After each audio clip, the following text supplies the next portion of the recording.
Hey, I'm gonna call Abe Dyck up. He's gonna have a testimony for us. Welcome, Abe. Let's everybody welcome him.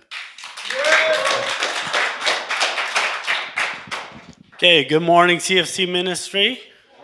Good morning, everybody watching online. Um, Courtney asked me if I could share a testimony, and I'm like, oh man, what can I share? And so, because it was short notice, I'm gonna have to open up my heart to you guys a little bit. So, share a little personal stuff lately, and not too personal, not to embarrass my wife, but just enough to kind of get you guys to see where my heart's at. Okay, so I'm going to talk about the fasting experience that I've had. What fasting has done in my life lately.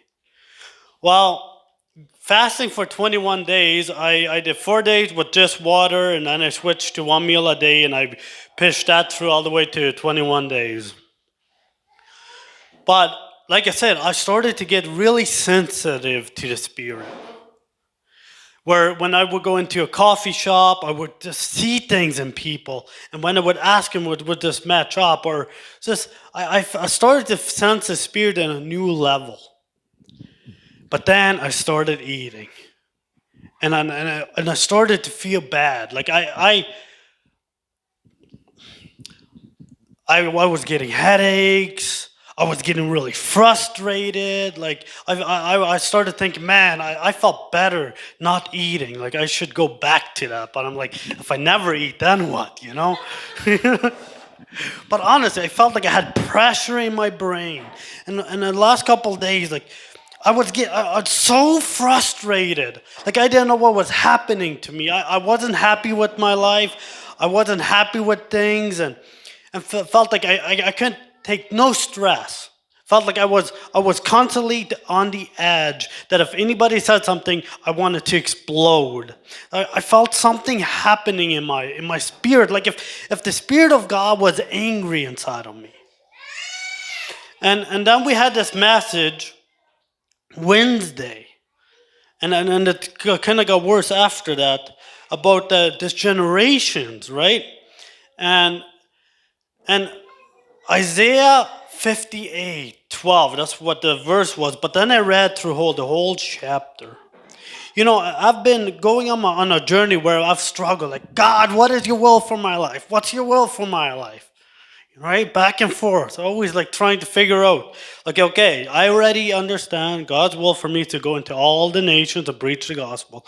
And Romans 12, 1 and 2, which is to become a living and holy sacrifice, which is pleasing unto the Lord.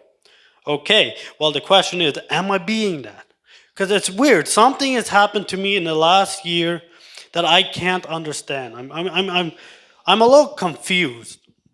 Well, I'm getting to a point where I'm not because I'm understanding the Lord's revealing things. But I had no desire to work. Like if I would think about work, like I just had no desire. Like I did not want to work. I didn't want to do anything. I'm like, what is going on, Lord? It says if a man don't work, he shouldn't eat. Lord, I don't want to be lazy. Like, what's going on? And I just want to share a little bit what the Lord's been revealing to me. And I know it happens to more people where there's a dissatisfaction that comes into your life. When you're in a place in your life that you start getting dissatisfied with everything. I have no reason to be dissatisfied. My life is amazing. I am blessed. I have the most beautiful wife and children. I am blessed. I am living in the blessings of the Lord. Spiritually, physically, financially, I am blessed. But why am I dissatisfied? Shouldn't this motivate me to go work and make more money? And then I'm sitting here like, Lord, what do you want to do? Like, frustrated. Okay. Well, I'm going to share. First of all, I figured out that I'm an evangelist. And what do evangelists do? They travel. They should go into all the nations, preach the gospel. Okay, but I'm going to make it quick here. I got 5 minutes, and then I'm going to pass it on to Corny. It says, shout with the voice of trumpet blast. Shout out loud. Don't be timid. Tell my people Israel of their sins. They act so pious They come to the temple every day and seem delighted to learn all about me. They act like a righteous nation that would never abandon the laws of their God. They ask me to take action on their behalf, pretending they want to be near me. We have fasted before you, they say. Aren't you? Why aren't you impressed? We have been very hard on ourselves, and you don't even notice it. I will tell you why, I respond. This is the Lord responding. It's because you are fasting to please yourselves. Even while you fast, you keep on oppressing your workers. What good is fasting when you keep on fighting and quarreling? This kind of fasting will never get you anywhere with me. You humble yourself by going through the motions of penance, bowing your heads like reeds bending in the wind. You dress in burlap and cover yourself with ashes. Is this what you call fasting? Do you really think this will please the Lord? How many times do we see like always trying to please, like trying to do something for God? Always for the right, like how many religious people that's what they do. And then we don't know what God, they stay in the church and we don't really know what God's will is.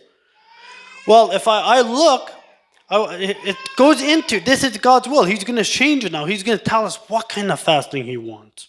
Says, no, this kind of fasting I want. Free those who are wrongly imprisoned. Lighten the burdens of those who work around you. Let the oppressed go free. And remove the chains that bind people. Share your food with the hungry and give shelter to the homeless. Give clothes to those who need them, and do not hide from relatives who need your help. And then there's another word that says, I am defender of the widows and the orphans.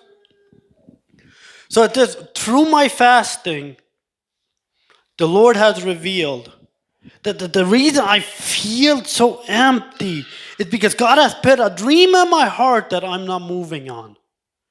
Okay, for over 2 years, I've been wanting to go on mission trips, and because I have the gift of compassion, where I feel for people a little bit too long sometimes, where they don't come to the point where I help, and they don't really want to help, and I still try to help because I just care for them so deeply. And then when I see what's going on in the world, I just have this compassion, this hurt inside to go and share with them the love of Christ, or go help these little children who are in need. And I feel like God is telling me, yeah, it's fasting. What it does is it doesn't please God, but what it does, it's for your benefit. It softens you to the will of God. And I feel like what has happened to me lately is I can feel the anger of the Spirit saying, I need you to move. There's people dying, Abe. I put this desire in your heart and I need you to move. And then I've thought, but I got my wife, my children are here. And then a verse just popped into my mind that says that there's anybody who has left his father's, mother, or sisters and brothers who will not get a return in this life of 100-fold. So I just want to share that I know there's people in here that they're going through that season of life where they're empty, they don't know, but there's a shift that God is calling you to into a deeper level. He's calling you to step into your purpose. Because if we get satisfied here without doing actually the will of God, which is actually, sometimes we think, just praying and prophesying, oh, it's so spiritual. Yes, it is. But it's also spiritual when you just give somebody a hand. Or when you can control your temper. All these little things are very spiritual. So I just wanted to share that my testimony I've been going through, that I just feel like God is bringing things alive in me that the world almost shut down.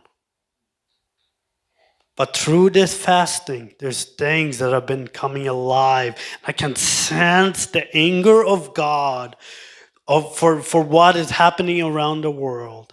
And He's calling us as the body of church to equip ourselves in here, but to do His work out there. Amen. Thank you.